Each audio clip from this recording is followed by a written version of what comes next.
much newer because he talks, you know. Yeah. Yeah. Done? We're ready. Excellent. Hi. Hi, I'm Nina with ABS, and I'm here with Julian Schnabel.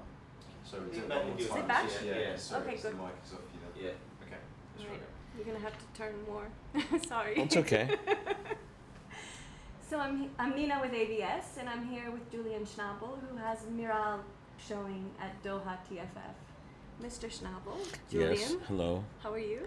Good, very good. How has been your experience so far? I like it festival? here. Here? Yeah. I like it here.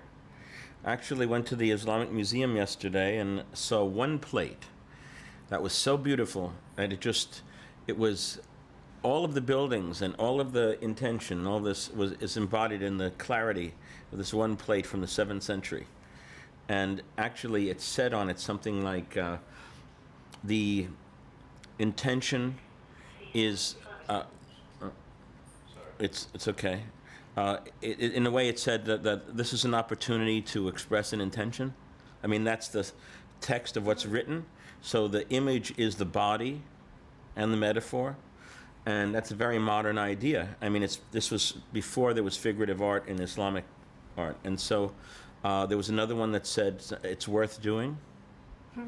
And it's great when people are trying to find a form, to put form and content together, and they've been doing that since the beginning of time. But when it's that clear and it's just some white with some blue, it's quiet, there's no interviews, there's no audience, all there is one person alone making this thing, but it stands there and you look at it and it's a key to your imagination, and also it brings you into its present. Anyway. It's worth doing. What made you do Miral? It's worth doing.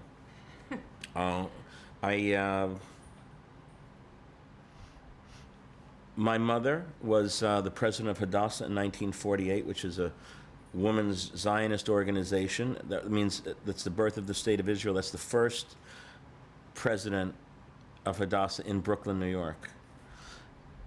She really wanted to do something positive. And I felt like the way that the way things are going over there is not exactly the way my mother planned it.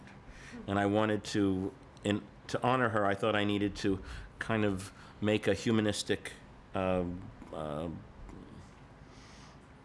vessel that people could react to and question, put a mirror up to myself, themselves, and to everybody. Why did you cast Frida Pinto in the role of a Palestinian woman? Best actress for the job. I mean, she looked like, to this day, when Rula walks in somewhere, everybody's going, Frida, Frida. So obviously, that's kind of an obvious reason. The other is that she's down to earth, she's a hard worker, and she's super talented.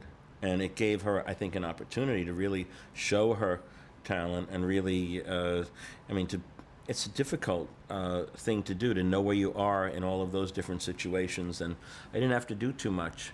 And I thought it was much better than having an Arab person from the United States, from Orange County, or somebody that's been Americanized in some way. And then I also had plenty of Palestinian actors and actresses in the film, but Frida was, I want people to go see the movie also, and I thought they'd come and see Frida.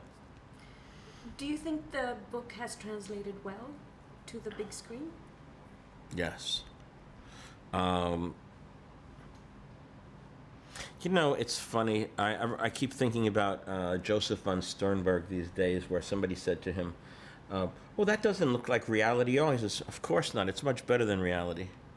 And I think that the film, I think the book was written like a film in the first place. There were vignettes, stories of girls, stories of people, and cumulatively these little stories made the big history of that country. And I selected, obviously, the core stories, and even in the story of Hadil, whose cousin asked her to marry her, you see that Hind was a modern person who was intervening for the rights of women, and I wanted to make a movie about women. Thank you so much. Well, thank you. Thank you. It's been a pleasure.